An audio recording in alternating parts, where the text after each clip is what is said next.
the objective of this session was when we were actually formulating the outline of the conference. So we had a lot of historical elements and historical cases, and a lot of them were, of course, centered on Europe as well. But we felt that an outside, more global perspective would be very intriguing as well, and crucially as well, considering the last couple of years, as Anne Rigney showed in her presentation as well, in her outline. In recent years, I've seen a resurgence of debates surrounding monuments and their place in the public space. So it's very interesting to actually have a session dedicated to global perspectives and to contemporary perspectives. Our first speaker is actually very for a Flemish audience. She's probably very well known, Karen Shelby, because she wrote a book, of course, on the Erzurumtoren as well. So without any further ado, I'll give the floor to Karen Shelby with her presentation, "A Knee on the Neck: Problematic Commemorative Practices in the US." Karen, the floor is yours.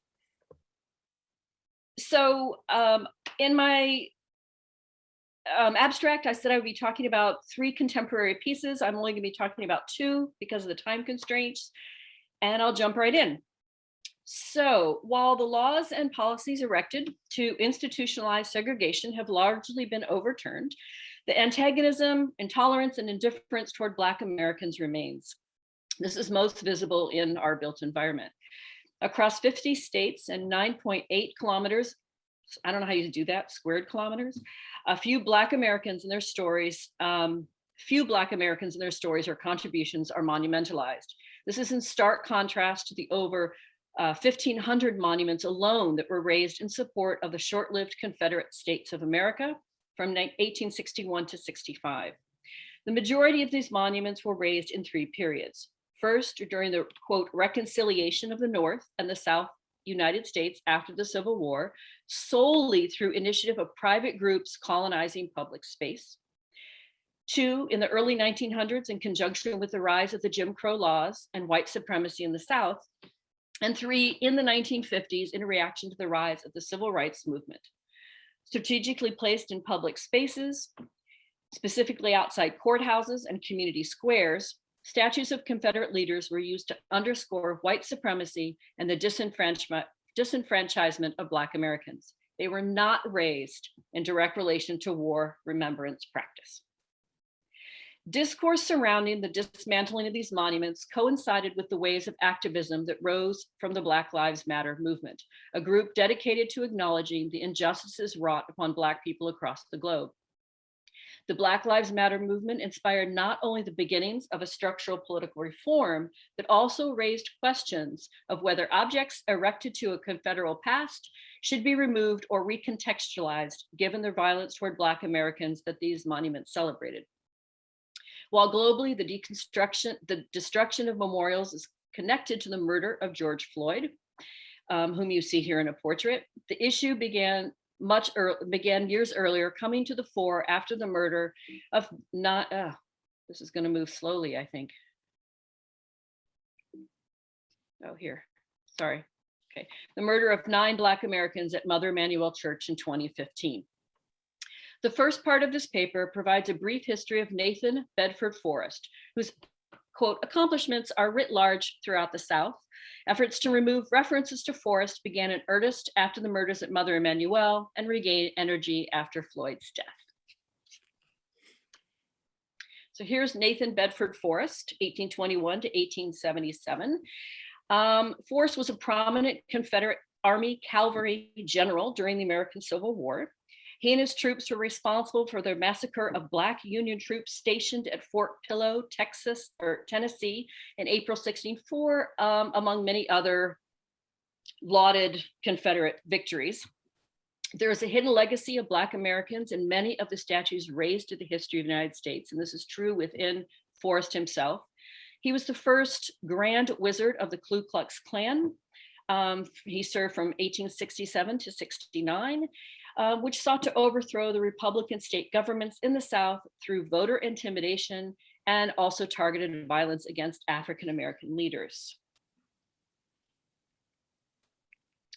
So I'm just going to run through a few slides of Forrest Forest. So here he is on the left, and as you all can see on the right, there's a symbol of the Ku Klux Klan, and that's the image for scalawags or Southerners who are taking advantage of the loss of the Confederate States. And then the hangings are the representatives of the carpetbaggers of the Northerners who are coming down for economic gain after the fall of the South. And in the middle, you have an advertisement for Forest and Maples, which underscores and advertises their business in slave dealing, which is how he gained his wealth. So we're looking, for those of you who are not familiar with the United States and how gigantic it is, because Belgium, of course, fits into this little part right here, I think. We are looking at, Forrest was born in Georgia, and then he spent a lot of time and died in Tennessee. So most of the monuments to him are dedicated to Tennessee, but they're all throughout the South. On the 13th of July is Nathan Bedford Forest Day, which is established in 1971 by the Tennessee state law. There's Nathan Bedford Forest State Park, Tennessee. There's Nathan Bedford Forest High School in Florida. There's Forest County, Mississippi. There's Forest Hall at Middle Tennessee State University. There are monuments to Nathan Bedford Forest, and as well as in conjunction to the sacrifices of the women of the Confederacy at Veterans Plaza in Rome, Georgia. There's also a Paris, Tennessee, by the way. There's Nathan Bedford Forest in Gainesville, Alabama. There's a forest monument in Rutherford County, State House, Tennessee. There's one in Humboldt, Tennessee. There's one at there was and is another one at Old Live Oak Cemetery in Selma, Alabama. And I want to point out here that after the death of George Floyd and the rise of the Black Lives Matter movement, this monument was taken down, it was disappeared. And what the group called Friends of Forest put out a wanted sign, which really mimics the signs that were posted prior and during the Civil War in locating runaway slaves. So there was a very clear connection between the visual imagery of this. Okay, Friends of Forest raised enough money and he's now back on that plinth. This is in 2015. It's been unveiled by the Daughters of the Confederacy and the Friends of Florence. His bust is in the Capitol building in Nashville, Tennessee. And I want to show you on the right and at the bottom in two ways that that's been kind of readdressed or rewritten within that space. And so you have Black Lives Matter and naming him as slaver, traitor, and Klansman on the right. And on the bottom, they have the juxtaposition of Klansmen posing in front of him during a particular height of Klan activity. Niehaus created a equestrian statue of Forrest in 1905. It's located in what's now the Health Sciences Park, formerly called Forest Park in Memphis, Tennessee. Here he is with a Klan's hat on him. And this is after Black Lives Matter has had their way by spilling the blood of all that he has murdered in his past. And then this is what the space looks like now. The plinth is empty. It was removed by the city in December of, I can't see the date on mine. And this is, well, it was in June or in 2020. And this is what it looks like now. So the statues are removed after hashtag #TakeThemDown901. And this was a grassroots organization led by a woman named Tammy Sawyer. And Sawyer is now an official county commissioner in Shelby County, Tennessee. So you also see the integration. Oh my gosh, I went ahead to, I ruined my surprise. The Sons of Confederate Veterans are planning on relocating the statue to the new National Museum of the Confederacy, which is a whole new exciting project that I'd like to look into. Because Bill Dorris was very upset that these statues were being attacked, he decided to make his own. This is placed along Interstate 65 in Nashville, Tennessee. So thousands of people drive by this space every day. And I just wanted to show you how uncanny the resemblance is between Bill Dorris's statue and Forrest himself. And shifting then to one of my contemporary artists. I'm going to be looking at the work of Nona Faustine. She's a Brooklyn contemporary artist. As reported by the Southern Poverty Law Center, by October 2020, over 100 Confederate symbols had been removed, relocated, or renamed in direct reaction to the false arrest and murder of Black Americans at the hand of police, the current representation of authority in the United States. The issue of replacement is much more nuanced. How should the history of Black Americans be inserted into a physical landscape? What new vocabularies are needed to expand upon the idea of the nation within the diversity of the United States? And how can Black Americans publicly assert their own agency? The second portion of this paper will discuss how the signs and symbols chosen by Faustine in her White Shoes project of 2012 and by the Equal Justice Initiative, which organized the National Memorial to Peace and Justice. The Equal Justice Initiative is a nonprofit organization in Montgomery, Alabama, that provides legal representation to prisoners who may have been wrongly convicted of crimes, poor prisoners without effective representation, and others who may have been denied a fair trial. Both Faustine and the memorial challenge dominant national myths at the core foundations of the United States. Their work is at the fore of creating an inclusive representation of identity and a multifaceted definition of the nation of the United States. Black nationalist ideologies emerged early in the African-American communities, both enslaved and free African-Americans, addressing issues of identity and community building within a white supremacist slave society.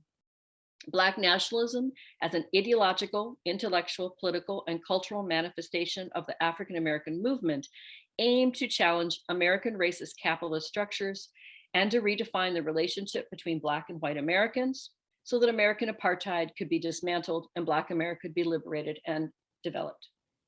Black nationalism is a view that challenges the historical and contemporary distribution of power within the frame of nationalism and asks the vital question, what does it mean for a person of African descent to be an American citizen? Since Black nationalists support Black determination, it is vital that African Americans be able to exert control over the institutions and their visibility in those institutions within a national narrative. As legendary Black historian and civil rights W.E.B. Du Bois wrote in his autobiography, when he sailed past Lady Liberty, he had a hard time feeling that the hope that inspired so many European immigrants, because as a Black man, he didn't have access to the freedom she promised. And with so many people today asking out loud whether or not Black lives actually matter, it's clear that the liberty celebrated by the statue continues to evade African Americans, even though their emancipation was a catalyst for the statue's creation. So I'm opening this discussion just with a quick view of one of Faustine's images from a series called My Country, where she takes pictures of national monuments and puts this black bar across them, that there's a distance, creating this visual distance between her and this history that it represents. So this is her White Shoes project from 2012. I'm just going to run through them briefly, explaining just a few because the images really stand for themselves. I'll just read the subtitles out. This is her posing on the Atlantic coast and the coast of Brooklyn in New York. And this is called Like a Pregnant Corpse, the Ship Expelled Her into the Patriarchy. She gave them all she could, and still they asked for more. This is in Flatbush, Brooklyn, which was named for Dutch settlers. This is titled Isabel, and it's named for one of the enslaved people that was held at Lefferts House, owned by a Continental Army lieutenant, as we would say, Peter Lefferts. This is staged and called the Negro Burial Ground, which is now the site of the MTA, or the Metropolitan Transit Authority bus depot in Harlem. This is called Of My Body, I Will Make Monuments in Your Honor. And this is a pre-revolutionary Dutch cemetery in Brooklyn where 3 slaves are buried.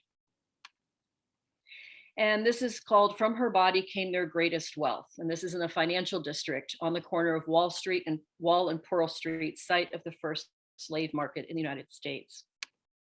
This is called Over My Dead Body. This is in City Hall. And this is called They Tagged the Land with Institutions and Trophies from Their Conquests. And this is at New York City Hall, built again on top of an African-American burial ground. Okay, I'm going to leave this one up while I So for Faustine, this self-portraiture that she employs allows her to respond to images of people who are put on display as examples of inferiority. The White Shoes series consists of her nude portraits taken at 250 locations throughout New York, which means the 5 boroughs, all 5 boroughs, the history of slavery in New York City. Wearing white pumps, symbolic of the white patriarchy, she documents her body as a conduit or receptor in both protest and solidarity with people whose names who have been forgotten and whose contributions remain unacknowledged. She stands at the sites of slave burial grounds, which are literally buried under steel and concrete. Thus, she stands in the foundation, so to speak, of New York City, the first national capital of the United States under the new United States Constitution. Her nude body, displayed for sale as a coveted object for plantation owners, is juxtaposed against that steel and concrete, creating images that function as memorials and representations of the many who passed through the slave markets at the junction of these 2 streets in Lower Manhattan. Her body represents both power and powerlessness. However, since those who benefit the most from forgetting are the larger power structures, Faustine challenges institutionalized forgetting, but remains overall only as a fragment of the very history she wishes to reinvoke. In the moment, her temporary installations state, "I was here." But the bodily presence she asserts within New York City is only ephemeral and concretized only through photographs and on display for an already, for the most part, knowledgeable audience. In contrast to the vulnerability of Faustine's nude body, we have then the National Memorial to Peace and Justice in Montgomery, Alabama. The memorial is composed of Core 10 steel in order to permanently contextualize racial terror and to fix that history upon the landscape of the United States.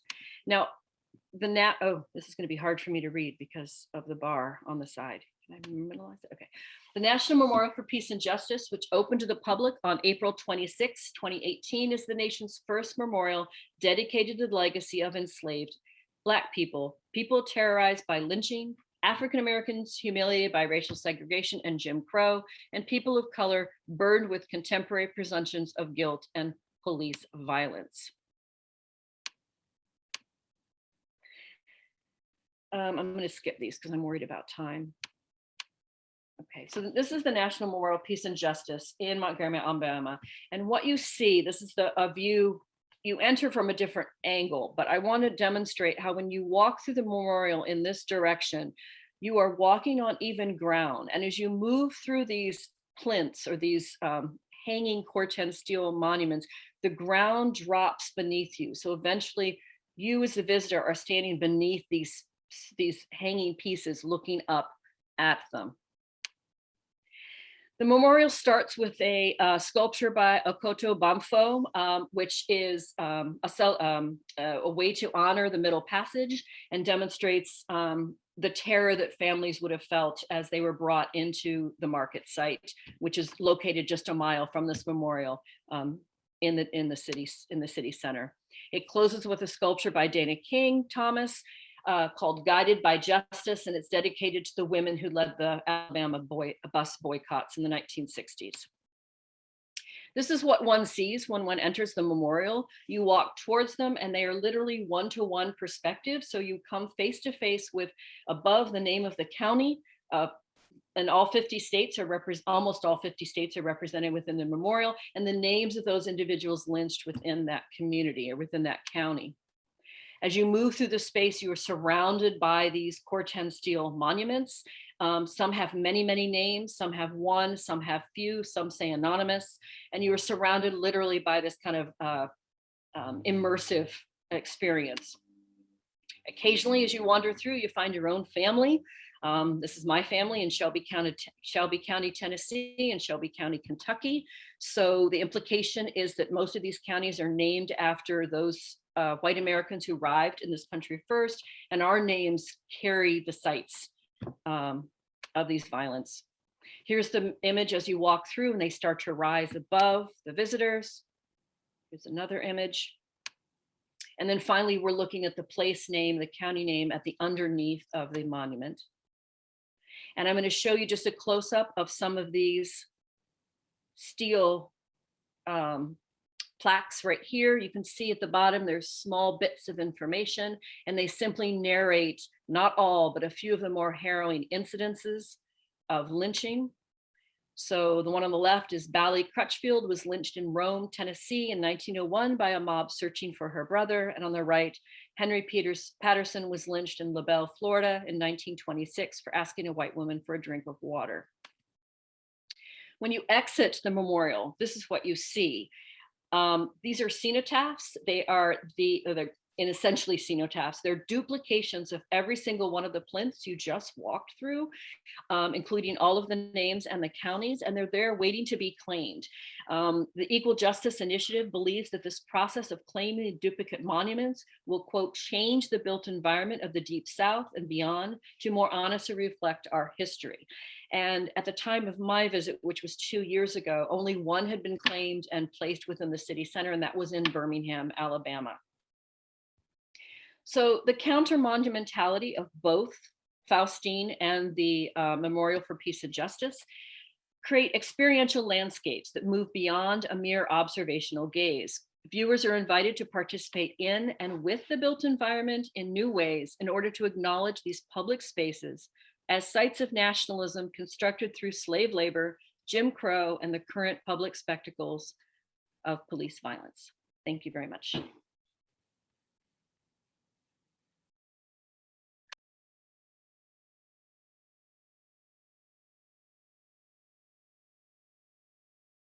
So first question is there any reference in Faustine's work to Sacha Baartman in her state self-portrait photo series? Yeah, there's a lot of richness in her work, and I didn't even get into the feminist implications of what she's doing of the Black female body, because that was a big risk she was taking. She took those photos very early in the morning when there wasn't going to be anybody around. But of course, in New York, there's always someone around. And she said there was that one taxi that came up behind her and kind of screeched to a stop to see a woman up on a block, a Black woman up on a block in white heels. And she said that one of the risks is, of course, she's presenting her body as a Black woman as being self-conscious about that Black woman's body in this day and age, but of course, acknowledging that her body type would have been of great value at the time of the slave auction. And she very much is very considerate of the references of using Black bodies as spectacle, as even King Leopold did in his little Leopold village, or his Congo village outside Brussels. I was just actually wondering, Karen, what's the position of the MLK statue in DC in the whole recent debates? It hasn't come up that much, except the criticism has been that within the Black Lives Matter movement, what they're trying to do is take what was known as the kind of a passive, the passiveness of the civil rights movement. And you can see that in the Martin Luther King movement as he comes out of a block, in a block of stone, and make it more of an active presence. The criticism from Black Lives Matter movement is that is still too much of a passive monument to what he accomplished and what he stood for. So the activism of, like I said, placing these bodies or having figures, us visitors, move through that memorial space in Alabama is particularly important. Okay, thank you very much.